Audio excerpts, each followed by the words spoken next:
पाणी.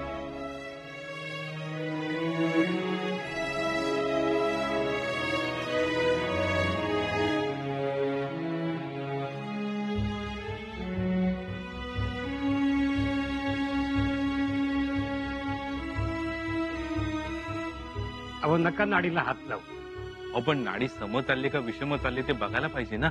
आता राजाला धोका नाही.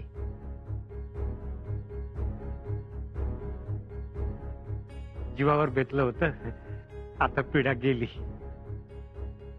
खरंच हो, पीडा गेली. आमच्या तर हातापायातून वारच गेलं होतं. आमची ही तीच गत झाली होती. पण देव धावून आला. देवाने आमची हाक ऐकली. हाक ही ऐकली आणि भांडणही ऐकली. भांडण ऐकलं? कधी? कधी? सगळे देव तर घाबरून गेले होते तुमचा हा अवतार बघून. सुनबाई, तुम्ही नाही का म्हणाला होता, आमच्या स्वारींना काही झालं तर तुझी पायरी रक्तलाल करू, महाराजांना काही झालं तर तुझा आणि आमचा उभा दावा राहील. बोलला होतात ना असं? हो. म्हणून तर सगळे देव सुद्धा भयभीत झाले होते. झाले असतील, पण महाराजांनी मात्र आपल्या सगळ्यांचीच परीक्षा घेतली. आता काही काळजीचं कारण नाही ना? अहो अजिबात नाही.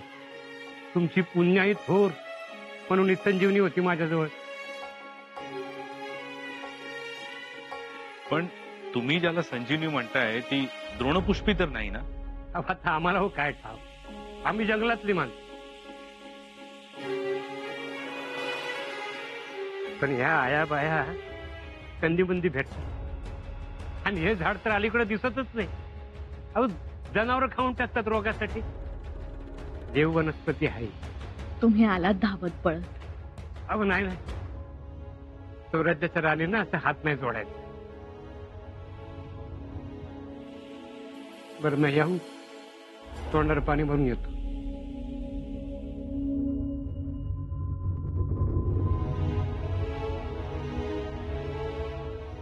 धाकट्याबाई साहेब जी, तुम्ही सुद्धा जा.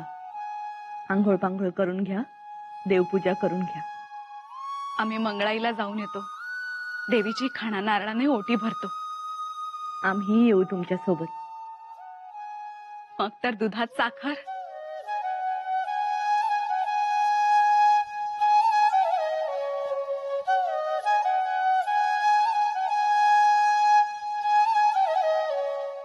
महाराजांना काय झालं होतं समजलं? युवराज, मी जो सवाल विचारला जाईल त्याचाच आणि तेवढाच जबाब द्यावा. काय झालं होतं महाराजांना? विषबाधा. कशातून होते विषबाधा? जेवणातून आणि खाण्यापिण्यातून. आणि विषप्रयोग कशातून होतो? जेवणातूनच युवराज. कोण बनवतं जेवण? मी. पण युवराज, माझ्या मनात काय बी कपट नाही. अहो मी कशाला तसं करेन? तू केलं नाहीस तर कुणी केलं? कुणी मिसळलं महाराजांच्या अन्नात विष? खरंच देवाच्या युवराज. अहो मी नरकात जाईन पण तसं करणार नाही. पक्वान तू स्वतः घेऊन गेला होतास? मी घेऊन गेलो तो युवराज.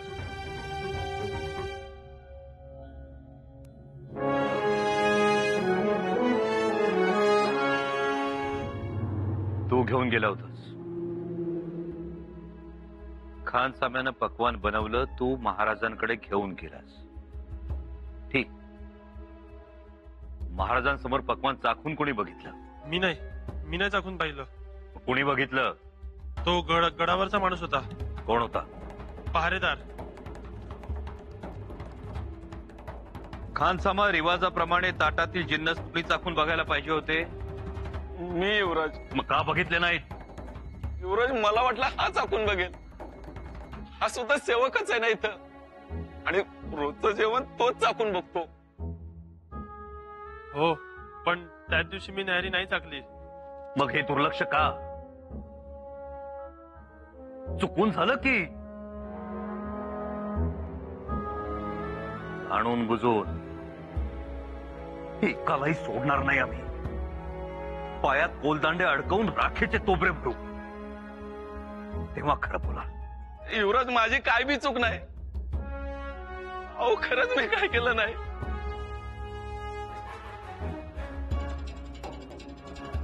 अजूनही वेळ गेलेली नाही. खरं बोल.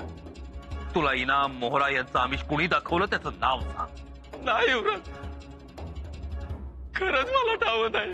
एका घटकेची वेळ देतो तुला, विचार कर. त्याआधी आणखी एक गोष्ट, इकडे या.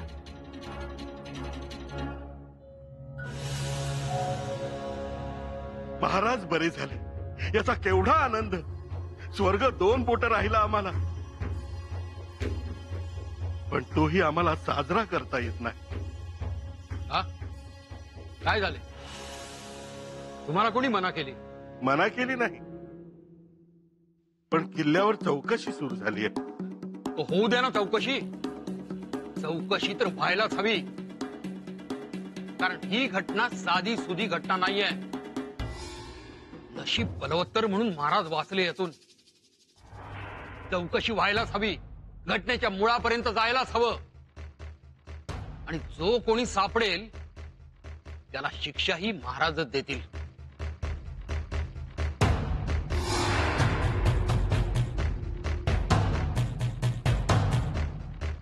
पण सुरनीस, तुम्ही का दडपणाखाली?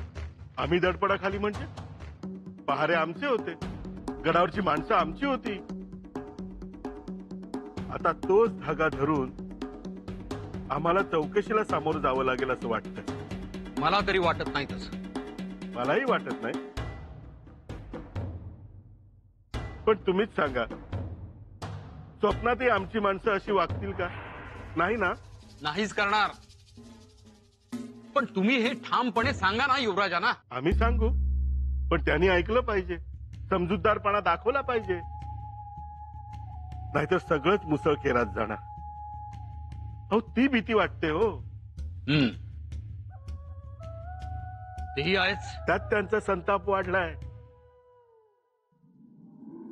जे खलिते सापडले त्यात शंभूराजांचं नाव आहे.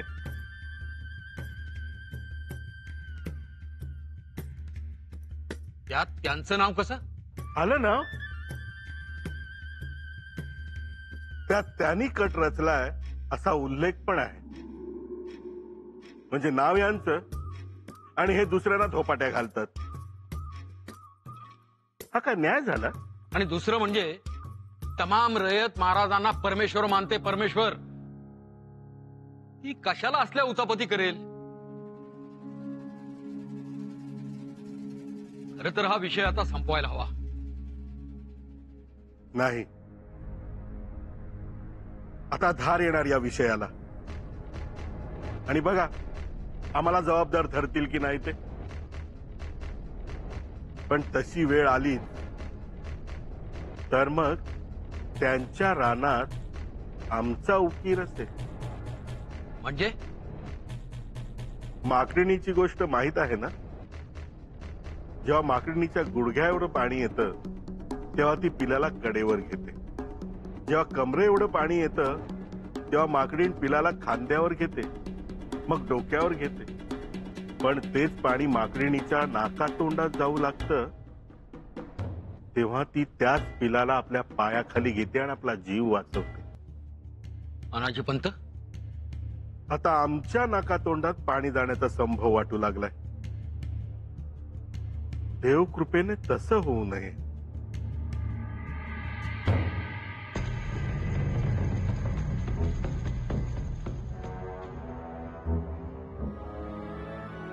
महाराजांना न्याहारीसाठी काय दिलं होतं? तुपातली खिचडी.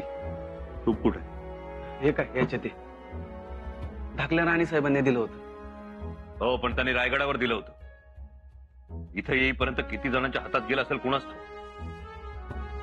खिचडीसाठी लागणारे जिन्नस त्यांनी जे दिलं होतं त्याच्या सगळे जिन्नस आहेत. या सगळ्या जिन्नसांचा वापर करून पुन्हा पक्वान बनवायचं आणि आमच्या समोर खाऊन दाखवायचं. तो त्याची मागच्या बाजूला शोध घ्या. झाडांचे बुंदे झुडपं सगळं तपासून बघा. एखादी छोटी शिशी पुरचुंडी काही ना काही नक्की सापडेल. कुठं ना कुठं माग लागणार.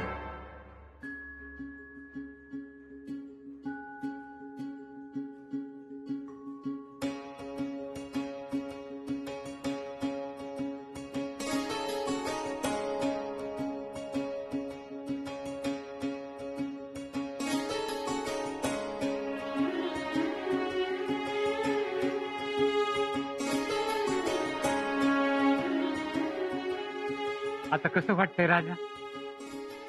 खरं वाटतं. पोटात पडलेला आगीचा डोंग इजला कर राजा. आता अंग बी हलकं हलकं वाटत असेल ना? आता काय बी धोका नाही. उद्यापासून हिंडा फिरायला लागेल माझा राजा.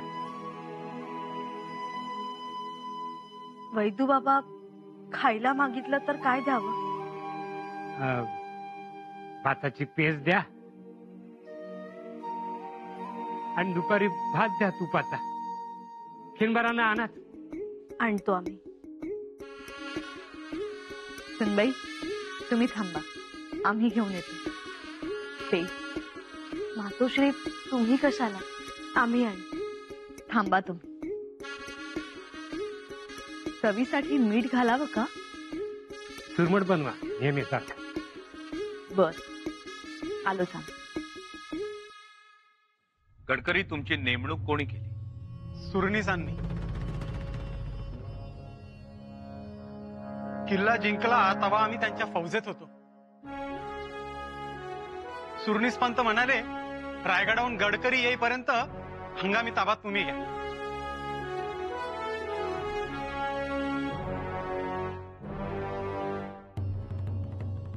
आम्ही गडावर आलो तेव्हा महाराजांची तब्येत कशी होती? चांगली होती.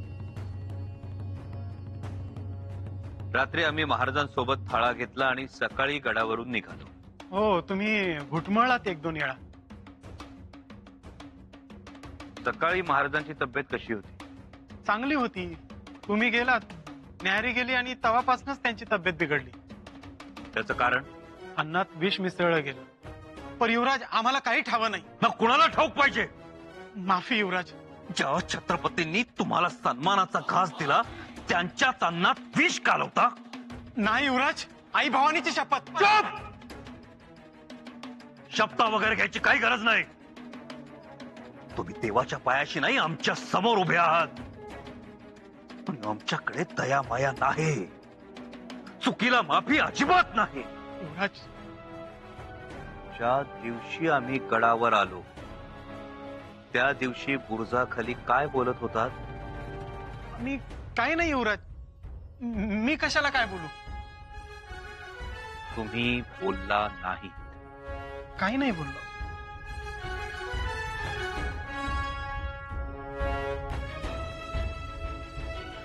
ज्योत्याजी काय बोलत होते त्या दिवशी बुरुजाखाली? यांच्याबरोबर एक सरदार बोलत होता. म्हणत होता, खडानखडा माहिती सुनेसांपर्यंत पाठवा म्हणून. बोला गडकरी. नाही म्हणजे मी पुरजावर उभा होतो. समजा ऐकलंय. यातला एक आणि एक शब्द खरा आहे. बोलला तसं? माहिती हीच की इथली खडानखडा खबर सुरनीसांना कळवायची. कोणी ठरवलं? तुम्ही की सुरनीसांनी? हा, स्वराज्याचा धनी इथं, छत्रपती इथे, युवराज इथे आणि खबरा सुरनीसांना. खडान खडा याचा अर्थ काय होतो गडकरी? पण त्यात काय वाईट भावना नव्हती. हे सुद्धा तुम्हीच ठरवलं? युवराज, महाराज आजारी पडले ही खबर गडावरून बाहेर कशी गेली? ताकीद दिली होती ना आम्ही, तरीही खबरा गडावरून बाहेर गेल्या गडकरी. पण आम्ही फक्त सुरनीसांना सांगितलं. आपला बाप मरणाशी झुंजतोय. खळखळ वाहणाऱ्या कृष्णावेंना गोठून गेल्या किल्ल्याचं काळीज पिळवटून निघालं. एवढ्या वेदना झाल्या महाराजांना आणि तुम्ही गाफील. दिलेले आदेश पाळण्यात हलगर्जीपणा. गडकरी, जर आम्हाला स्पष्ट खुलासा झाला नाही तर तुमच्यावर टाच येणार. युवराज,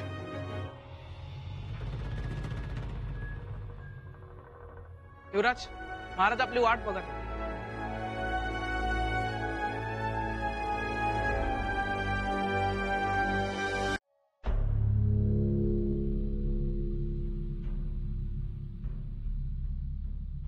आबासाहेब वैदूबाबा निघाले. नाव काय आपलं? सोनबा वैदू म्हणतात गरीबाला. तुमचे खरंच खूप उपकार झालेत आमच्यावर. सूर्यदेव, धरित्री, पाणी, वारा आणि राजा यांच्यावर उपकार नाही करता येत कुणाला. पण आम्ही राजे नाही, आम्ही रयतेचे सेवक. अरे तू झिजलास म्हणून आम्ही पालावलो. अरे 2-4 मुळ्या उगाळून दिल्या, बचाभर पाल्याचा रस तुला पाजला म्हणून आमचा हात आबळा लागला वय रे. आबा हो, अरे तू महादेवाच्या रावळात गरजला. त्याच्या अगोदर बहिणीच्या लग्नाचा मांडव जाळ्याला बघितलाय म्या. बहिणीला घोड्यावरून घेऊन जाताना अंमलदारच्या पुढे आय आली माझी. तर तलवारीनं तिचं 2 फाकळ्या केलेलं पाहिलं मी या डोळ्याने. धास्तीनं जावळी चालवानं राहिलो. अरे तू अफजल खानाला मारलास तेव्हा रानात सलग 2 दिवस ढोल बाजीत होतो म्या. उपकार म्हणशील राजा तर तुझंच आहे आमच्यावर. तरीही तुम्ही या वयात इथे आलात, संजीवनी दिली तर आम्हाला आराम पडला. म्या काय नकेल हे तुझ्या लेकरा नकेल. संजीवनी होती, लक्ष्मण होता, पण द्रोणागिरी हनुमंतानं उचलून आणला आणि म्हणून लक्ष्मण वाचला. आज धाकलं धनी हनुमंत झालं. मला उचललं, पाठुंगळी घातलं, धावलं. वाटतला काटा बघितला नाही, धोंडा बघितला नाही, रक्ताची धार बघितली नाही. नुसतं जीव तोडून पळत सुटलं. एवढं कुणी करत वैर बापासाठी. बाबा, जन्मदात्यासाठी लेकरानं काही केलं तर त्यात काय मोठंच.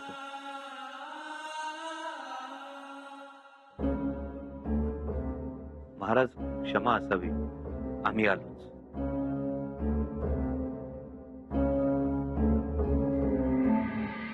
खरंय, असा पुत्र लाभणं हे भाग्य.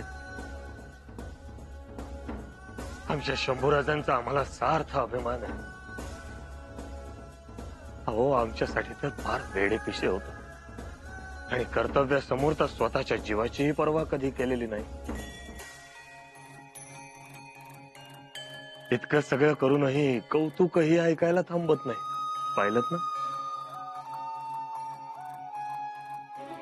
ये तुम्ही आता. नाही, आम्ही असे रिकाम्या हाती तुम्हाला जाऊन देणार नाही. तुम्ही जेव्हा जाल तेव्हा पालखी तुम्हाला वैदूवाडीपर्यंत सोडेल. आणि सोनबा, आजपासून तुम्हाला आमच्या काळजाचा शेजार.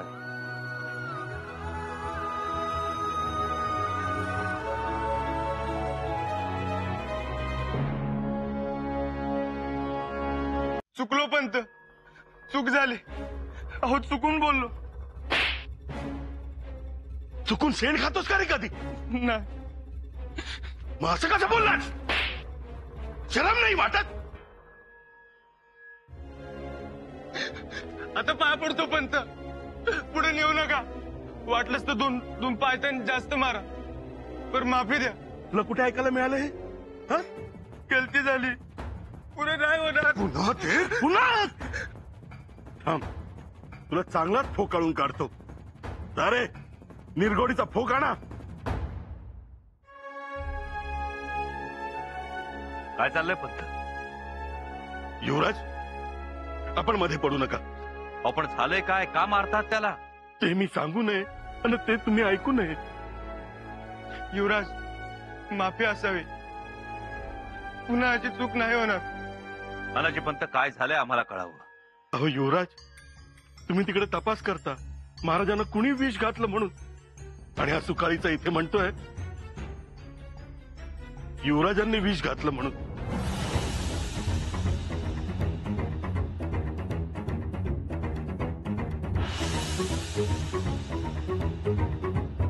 युवराजांनी विष घातलं म्हणून. युवराजांनी विष घातलं म्हणून.